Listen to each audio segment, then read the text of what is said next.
welcome everyone to another edition of the Coaches Series, exclusively right here on SSN 24/7, where we take an in-depth look at all the Michigan State Spartan coaches and exclusive interviews that you get to know them like never before. Today I am thrilled to be joined by Michigan State baseball coach Jake Boss Jr. Coach, welcome to the hot seat. You're becoming a regular here. Yeah, this is great. I appreciate it, Rob.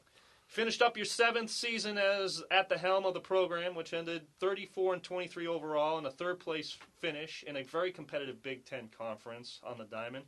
Can you believe it's been 7 years? I can't. It goes fast. You know, it's my wife and I were talking the other day when the day I got the job, she was 9 months pregnant with our youngest, and our youngest will turn 7 here this summer, and it's hard to believe. It goes fast, but you know, when you love your job, when you're working at a great place like Michigan State, it's an awful lot of fun, and so yeah, I guess time does fly. Let's look back a little reminiscing, if we could. Fans that don't know, what has your journey been like ultimately? How did you get started in the sport and here to Michigan State as manager? Well, started in the sport. You know, I think I played it as a kid. I played for my dad in high school. Had an opportunity to play at Alma College, and had a good career there. I really enjoyed my time there. But you know, for a Division III guy to get to the Division I level, I didn't have a whole lot of connections. And so, my thought initially coming out of school was I was going to teach, and I got a degree in English and social studies, and I was a high school English teacher for a year and a half, and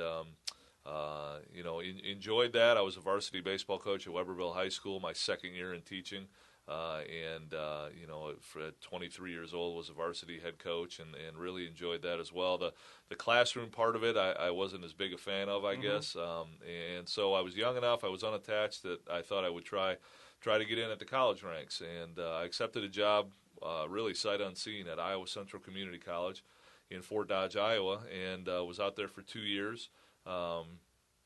Got an opportunity at Eastern Michigan as a graduate assistant.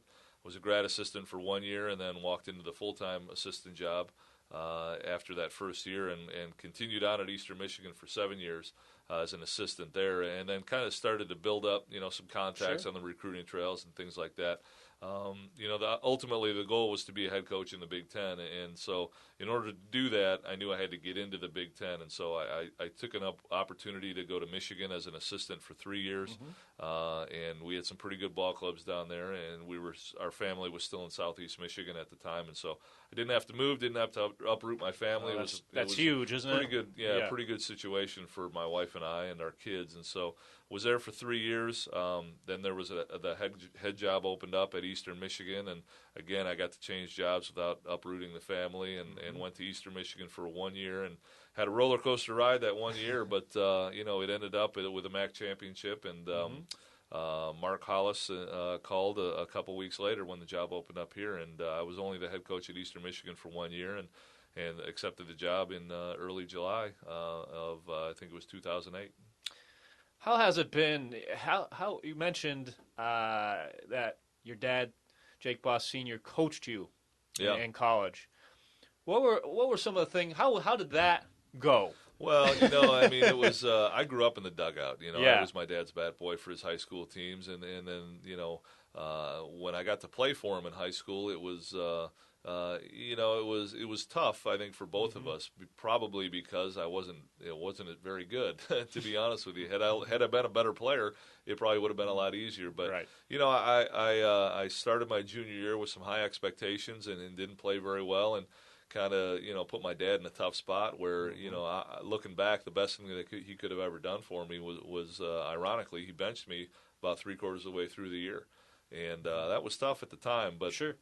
I think it showed, a couple different things. Obviously, one, the team, is the priority, and you have to make some tough decisions as a head coach, and sometimes you got to go with your head over your heart, and when you love a kid a lot, and a kid that plays for you, it's giving you an awful lot, but you kind of have to go in a different direction. That's not easy to do, and it's not easy for for the player, but it's not easy for the coach too. And you know, you don't want to have to make those kind of decisions, but you have to keep the best interest of the ball club, you know, in mind. And so, yeah, he benched me, and it was not easy, you know, for me. It was probably, you know, not easy for my mom either, you know, because she was kind of the middle one in the whole thing. But yeah, it worked out great. But we've had a unique relationship. I played for him. I worked with him. I coached against him at the high school level. Okay. And then he had, how was that? Wow. That was that might have been the toughest. That was deal, a tough right? one. Yeah, you know, he came in or we came to his place, and we were a small Division IV school in Weberville, and they were the big Class A power that had a lot of success. And I know we were both extremely nervous. I know going in, you know, he was nervous to coach against me. I was nervous because they were a lot better than we were. And you know, I was proud of my kids. We played hard. He beat us 7-1. I'll never forget it. I still have the game ball sitting on my desk, and that was a thrill to be able to coach against my dad. Growth of baseball in the Midwest has really grown. But now with Michigan State having the success that it's had, recruiting-wise, it's expanded for you guys, you and your staff. Obviously, you look at, can the kid play physically? How can he play? Mentally, can he handle it? But what are some of the intangibles that you might see in a kid that could say, hey, this kid is what a Spartan should be all about? Well, yeah, you know, I think, you know, we call those separators in our office. You know, there are a lot of kids that throw hard, run fast, you know, hit for power and things like that. But I think for us, the separators are, you know, it starts in the classroom. You know, you want to have guys that are good students that are going to graduate with a degree, you know, from Michigan State, and you know, for lack of a better term, somebody you don't have to worry about off the field in the classroom. You know, he's going to get his work done. You know, you want a guy that's going to be able to, I think, play hard, understand that this game is all about failure and how you handle failure, because you know, it's going to happen. You're going to strike out. You know, you're going to have a bad day, and so we need to know how you handle that. But then just a kid that, you know, can look you in the eye, that can, you know, give you a firm handshake, that'll represent Michigan State off the field in a positive manner. And those for us are the separators. And you know, a lot of times you can tell very early on in the recruiting process.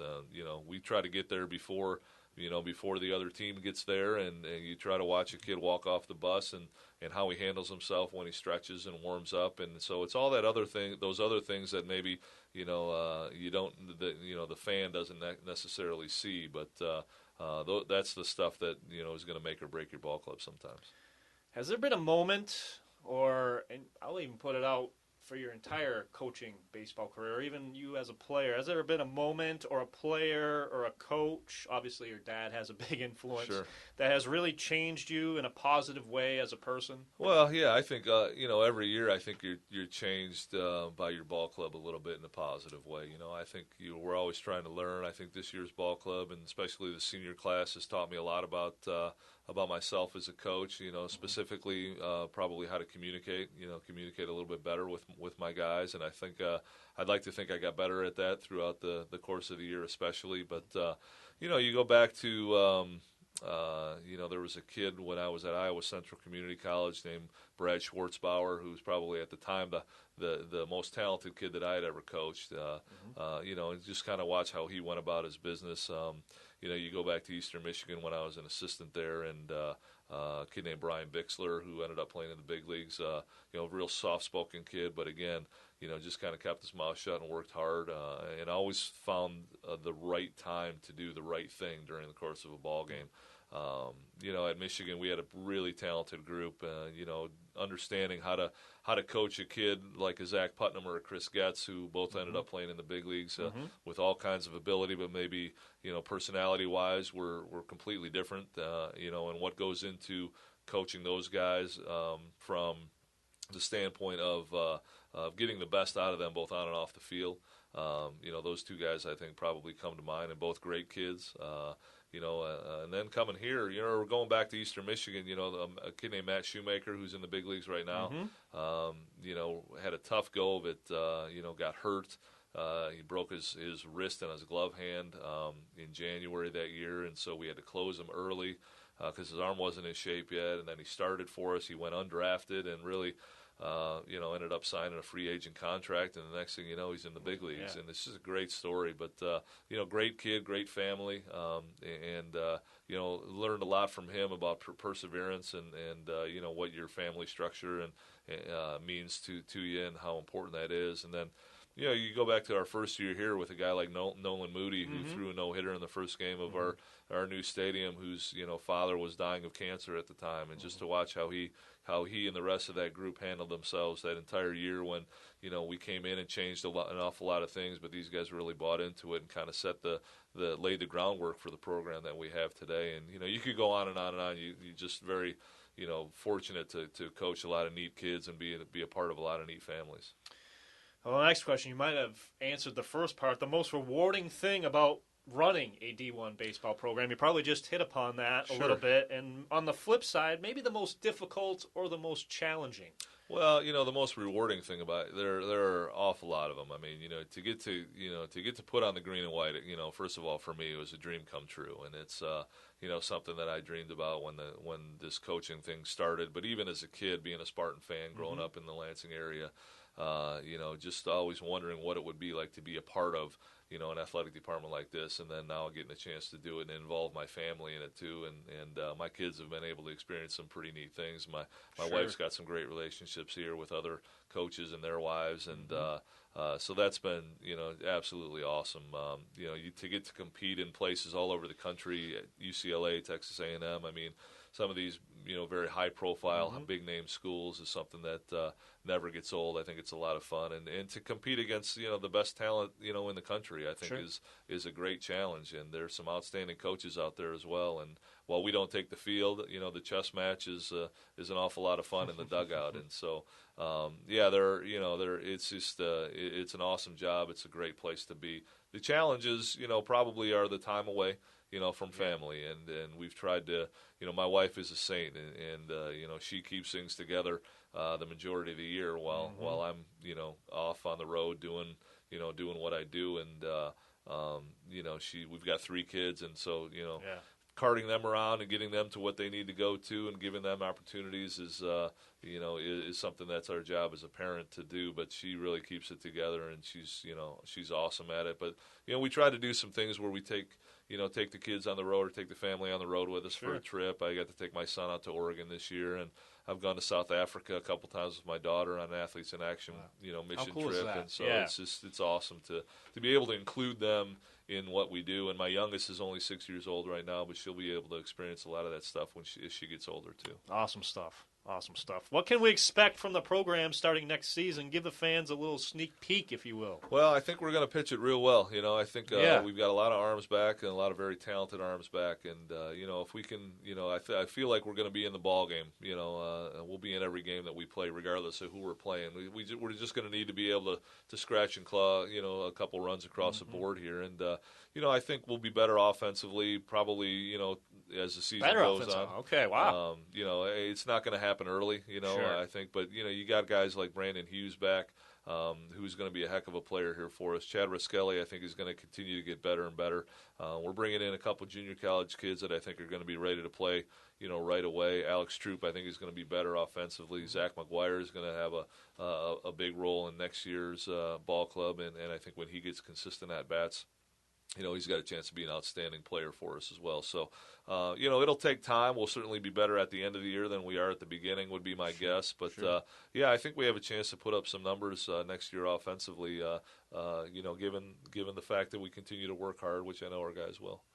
And what should be still a very competitive Big Ten conference. Well, it should be very good, and I think, we said it before, I think our senior class is kind of laid the put the program in a very good place. And, the benchmark has changed a little bit. The bar has been raised, and, a 30-win season, in my opinion, it should be something that's routine around here at Michigan State. And, I think that's the baseline, and you go up from there. But, we finished third in the Big Ten, very difficult Big Ten this year. I think we'll have the pitching to hopefully make a run at a championship in a year from now. And that's the goal every year, regardless of who we've got coming back, who's coming in. The goal is to win a Big Ten championship, and we're going to do our best to make that happen. Coach Boss, I want to thank you for joining us today. And the Coaches Series, we look forward to continuing the great relationship with the baseball program right here with the Spartan Sports Network. I want to thank producer Seth Newman for his tireless work helping us out with this broadcast as well. And until next time, fans, go green.